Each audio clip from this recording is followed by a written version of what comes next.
Noni, I think, on his day was... I mean, the Wolves game where he scores a hat-trick looks like the best player in the league.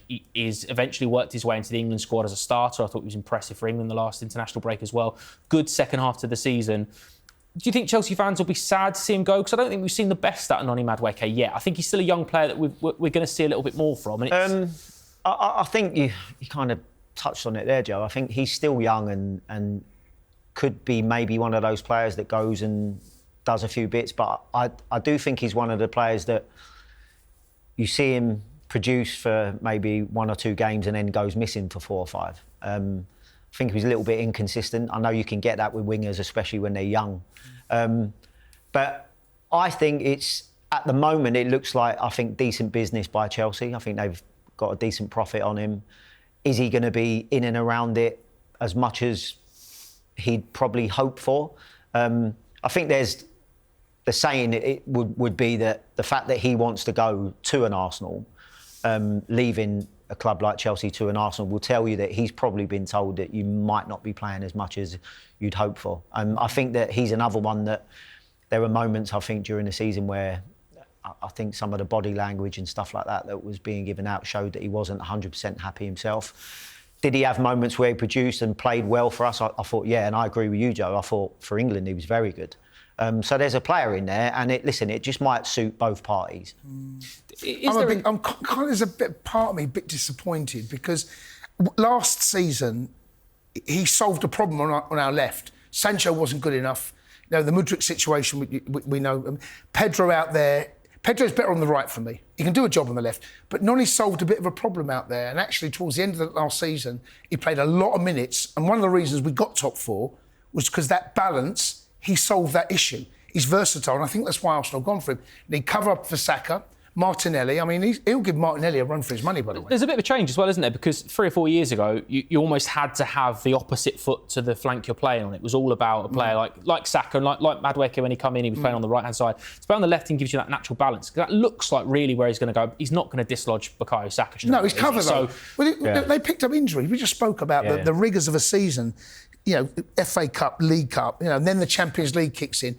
They missed Bukayo Saka for, and they struggled with that, didn't they? And he will give real cover on both sides. I get the signing from Arsenal's point of view. Yeah, I do. I see totally it from get Arsenal. I see it from their point of view.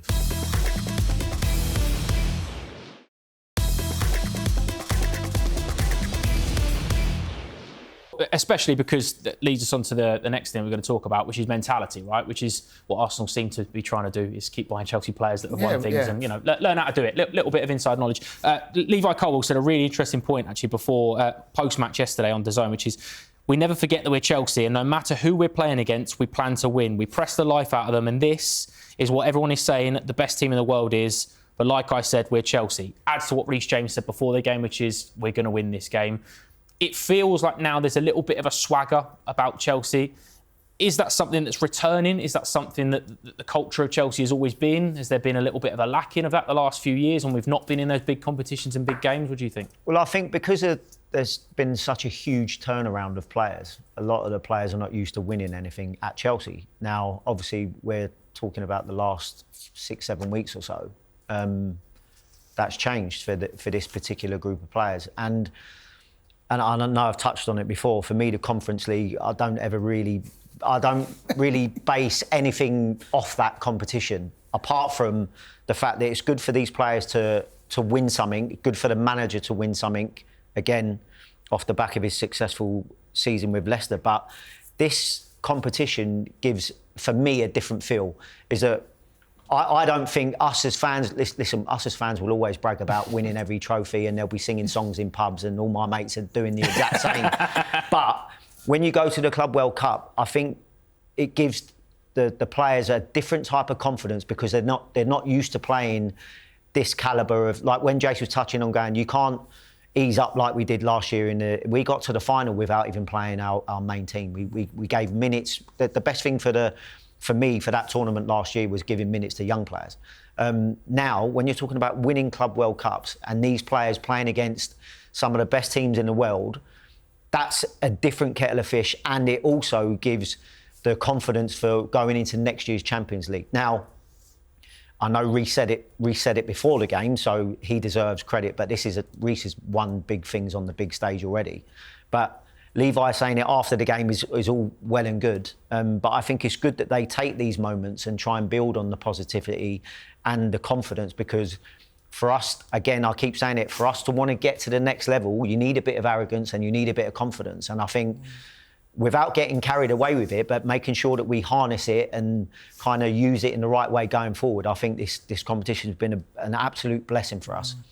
Opposed to the Conference League one. Joe's not having the Conference League. Nah, I can't have that. At any price. He's been consistent, fair. Yeah. But as much as I was against it, well, not against, but again, I wouldn't shout about the Conference League. I'll be shouting from the rooftops about this competition and in the manner in which we won it. Yeah, that's true. And there is an element, isn't there? Like, I know we're going to try and not get carried away, because this isn't the Terry Lampard Czech spying team that we saw. That as soon as they line up in the tunnel, you look at and you think there's a bit of an aura about them, and they've beaten teams before they've even walked out. Before Liquidators hit play, they've already got 3 points, sort of thing. But it does feel a little bit like this team is growing into a little bit of a confidence, a little bit of a swagger about them. This is a young group that are all similar sort of ages. I think, the oldest player in the group is Tosin, and he's mid to late 20s. So you've got a group now that are growing into it. Now, on the back of 2 triumphs in the last 6 months. The way that the new owners have gone about this, right? The first 3 players they bought, Koulibaly, they bought Sterling, and they bought the boy from up front used to play for Arsenal, Dortmund. Aubameyang, right? Those 3 signings, ready-made players for the Premier League, right? Then you look at the transfer policy, completely shifted. We've gone young potential, buying young players, long contracts, low wages, and we're going to bring out the potential in these players, hopefully. You fast forward 2 years now to where we are. We won the Conference League. I know Jody ain't going to have a bar of it, right? And I get it and understand it. But if that's your first trophy as a young player, right, you're going to remember that one, right? Now we've won the Club World Cup. We've got Champions League football next season. So in answer to your question, this team, this football club, is moving in the right direction. At what rate and at what pace, we don't quite know yet. Everyone tells me, spent billions, you should win it. We're not buying ready-made players. We're not buying Van Dijks. We're not buying Salahs. We're buying players that are coming through that have potential. It's about realising it. Casado, 100 million. People don't mention his price tag anymore. Enzo, people don't mention his price tag anymore, right? Because these boys now are performing at a level. Casado he's ridiculous, right? He's a ridiculous player. 100 million worth every penny. It's a bargain. But let's see where this squad goes. There'll be some comings and goings. There's no doubt about that. But right now, if there is a path and you want to kind of predict where we're going to be, we're on the right path. We're on the trajectory. We're on the right path now. And Jace is right when we're talking, and well, I know you mentioned it, Joe, about the previous players when you're talking about your Czechs, your Lampards and Terrys. Now, let's go back to when you had your Lampard and Terrys that were playing for Claudio Ranieri, say, before we got Jose in.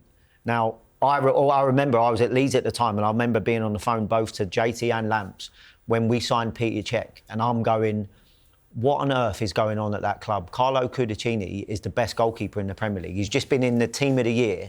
What are you doing? And they both came back after pre-season and went, no, I know what you're saying, but this fella's another level up. So, when you're going up, when you're a top club and you want to aim and reach for the stars and get to higher levels, those tough decisions or those moments need to happen. So when we're saying, OK, upstairs, Sanchez has had a great game last night and all that, those little moments where you go, you improve in certain areas where you think you might be all right, but you go up to another level, just can be that little difference sometimes to get you over. You go and get a Drogba or something. Like, do you know what I mean? We've gone and got a João Pedro. Like, we've got Reece Jameses that have been there, Caicedos that have been there, like, that I think are genuine world-class players on their day.